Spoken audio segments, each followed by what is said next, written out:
sencillo y efectivo. Un podcast de BBVA.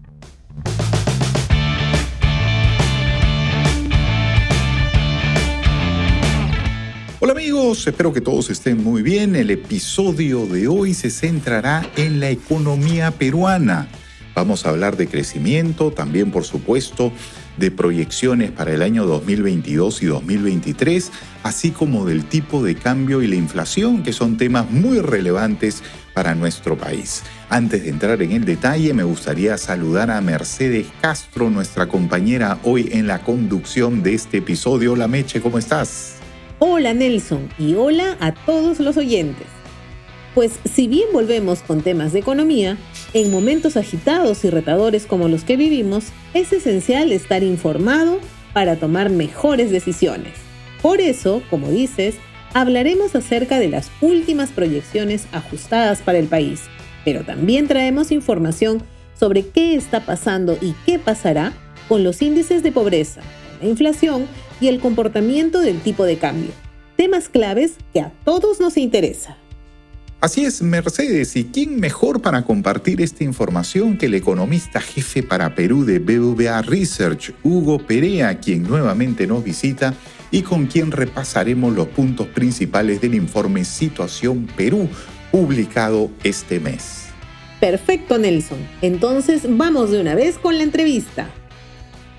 Hola, Hugo. Ya se va haciendo costumbre tenerte por aquí, pero como siempre, encantados con tu participación. Hola Hugo, muchas gracias por tu tiempo y por estar nuevamente con nosotros. Hola Mercedes, hola Nelson, muchas gracias por la invitación para estar en este podcast.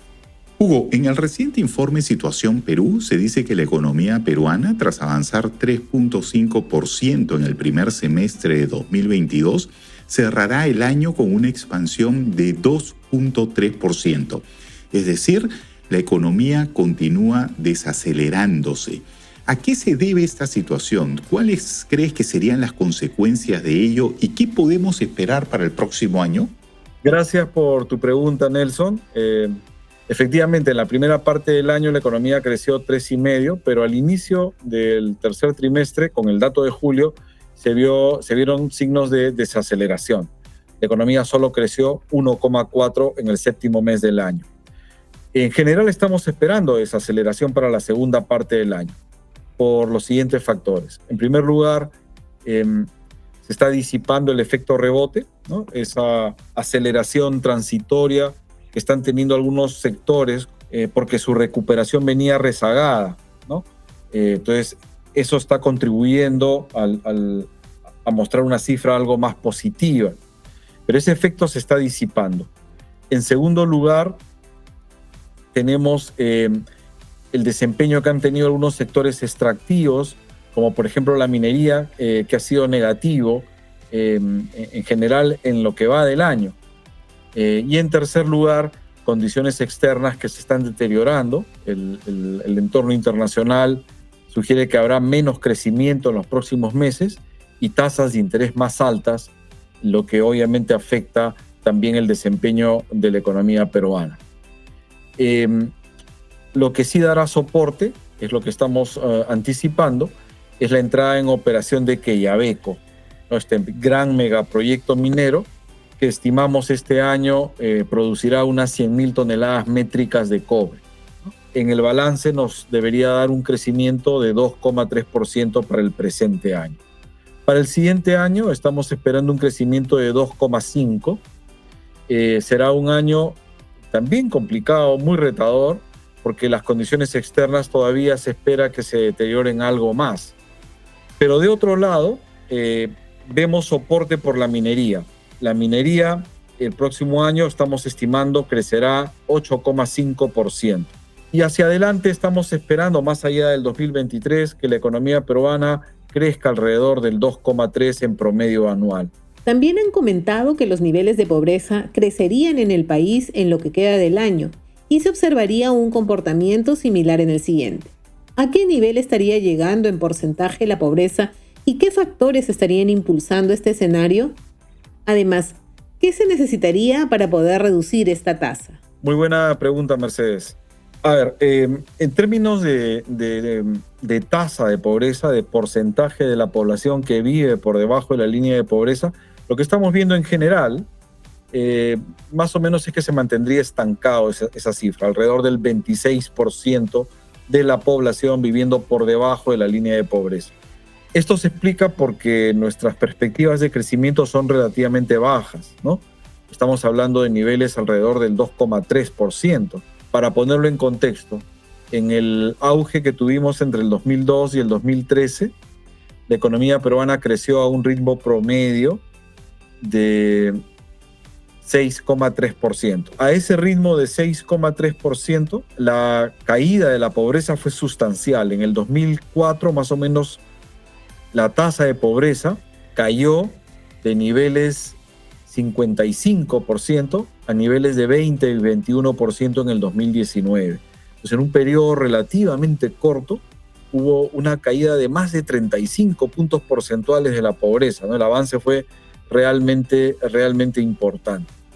A este ritmo de crecimiento de 2,3, no de 6,3, obviamente eso genera un crecimiento mucho más lento, menos oportunidades para las personas en términos de empleo de calidad, por ejemplo, y por lo tanto, entonces la pobreza podría estancarse, ¿no? Es lo que estamos estimando en la simulación que está en el informe.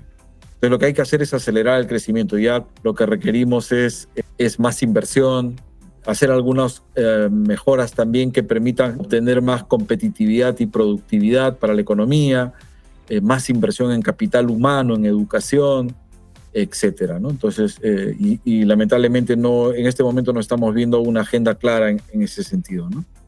Hugo, hay dos temas que generan interés en la mayoría de peruanos. El primero está relacionado a la inflación. ¿A qué niveles llegará este año y qué se puede esperar de la inflación para el 2023? La inflación se ha mantenido en niveles relativamente altos, ¿no? Y ha sido producto de estos choques que han afectado los precios del petróleo y de algunos commodities agrícolas que se usan para la producción de alimentos elaborados, como la soya, el trigo y el maíz, ¿no? Que tienen una incidencia importante en la canasta con la que se calcula el índice de precios al consumidor. Para este año, nosotros estamos estimando que la inflación vaya descendiendo, o en general para los siguientes meses vaya descendiendo de manera paulatina, gradual. En la última lectura, el dato correspondiente a septiembre, la inflación interanual se ubicó en 8,5%. Pensamos que el año, o estimamos que hacia finales del año, la inflación descenderá a 7,5%.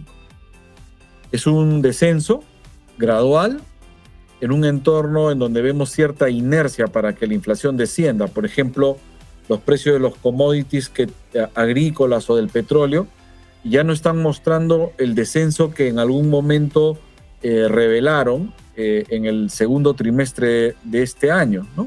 Más bien se está moderando ese descenso. Entonces, la inflación va a caer, pero va a ser algo relativamente lento. Entonces, hacia finales de este año pensamos que cerrará en 7,5%, un nivel todavía bastante alto, ¿no? Si consideramos que el rango meta que tiene el Banco Central, es decir, ese rango donde el Banco Central quiere que se ubique la inflación, es un rango entre 1 y 3. Vamos a cerrar el año en 7,5%. Y el próximo año pensamos que el descenso continuará, será paulatino, y cerrará el 2023 en 3,5%. Todavía un poquito por encima del rango meta. Y ya como última pregunta, y continuando con lo que decía Nelson, el segundo punto de interés general está relacionado al tipo de cambio. ¿Cómo se comportará el dólar en lo que resta del año y el siguiente? En general estamos esperando que todavía vamos a ver en los próximos meses presiones de depreciación sobre nuestra moneda, es decir, un tipo de cambio con presiones al alza, ¿no? Esto básicamente por factores externos. En primer lugar, la Reserva Federal, el Banco Central de los Estados Unidos, va a seguir subiendo sus tasas de interés. Y en cambio que las tasas de interés en Perú, posiblemente el Banco Central ya está llegando a la finalización de su ciclo alcista. Pues el Banco Central ya va a parar, la Fed va a continuar subiendo y el diferencial de tasas entre soles y dólares se va a achicar. Entonces los inversionistas empezarán a reponderar sus portafolios y dirán, oye, Perú está muy bien, de acuerdo, genera un poco más de rendimiento, pero Estados Unidos es una economía que tiene menor nivel de riesgo. Entonces empiezas a rebalancear el portafolio, ¿no? Dices, voy a retirar algo del dinero, voy a deshacer algo de posiciones de Perú y voy a llevarme esto a un sitio más seguro, de menor riesgo, ¿no? Eso hace menos atractivo las inversiones en soles, pues te vas a dólares. Y cuando tú demandas más dólares, el tipo de cambio sube. La segunda razón es que hay incertidumbre sobre lo que puede pasar en la economía mundial, ¿no? Hay una mayor aversión al riesgo, ¿no? Está latente el tema de la recesión en Estados Unidos en particular, pero también en Europa, ¿no? Entonces, esto genera un menor apetito por activos más riesgosos y los inversionistas usualmente buscan protegerse comprando activos de economías más sólidas, Estados Unidos y Europa, ¿no? Entonces, eso significa salida de capitales de las economías emergentes, de Perú en particular, pero cuando te vas de Perú no te llevas soles, te llevas dólares. Pues eso presiona también el tipo de cambio al alza. Y la tercera razón es que nuestro déficit comercial, es decir, nuestro exceso de importaciones respecto de exportaciones, se va a ampliar transitoriamente. Eso también presiona a las monedas en términos de depreciación. Estos tres elementos van a mantener esta presión alcista sobre el tipo de cambio, es decir, depreciación de nuestra moneda en los próximos meses. Pensamos que el año podría cerrar en un rango entre 3.90 y 4 soles por dólar, y el próximo año entre 4 soles por dólar y 4 soles con 10. Perfecto, Hugo. Muchas gracias nuevamente por tu participación. Muchas gracias, Hugo, por tu tiempo y por tus apreciaciones. Seguramente nos vamos a ver muy pronto para seguir hablando de la economía del país. Gracias, Mercedes. Gracias, Nelson. Ha sido una oportunidad interesante para conversar con ustedes nuevamente. Hasta una próxima ocasión. Hasta luego. Bueno, amigos oyentes, estoy segura de que la información que nos acaba de compartir Hugo Perea va a ser de utilidad para todos nosotros. Si bien estamos ante un entorno retador a nivel global que repercute en todos los países, hay puntos positivos para la economía peruana, como una inflación que empieza a ceder en este 2023. Así es, Mercedes, y lo importante de este tipo de análisis y proyecciones es que nos dan información para ir previniendo, para ir tomando decisiones, para ir analizando los distintos escenarios que se presentan en el país, ¿no? Y decisiones, por supuesto, de índole financiero o económico, no solamente para empresas, sino también para personas. Por eso siempre estamos pendientes de cómo van cambiando las cosas en el país. De acuerdo, Nelson. Bueno, amigos, con nosotros será hasta un próximo episodio en noviembre. Cuídense mucho y compartan este episodio con sus amigos y familiares, ya que saber de economía ayuda a tomar mejores decisiones. Nos escuchamos pronto. ¡Chao! Hasta el próximo episodio. ¡Chau, chau!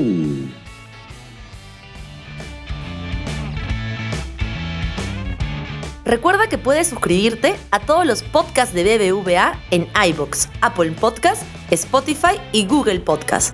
Además de seguir toda nuestra actualidad en bbva.com. Y si quieres, también puedes contactarnos a través del correo electrónico bbvapodcast@bbva.com y enviarnos así tus sugerencias y opiniones.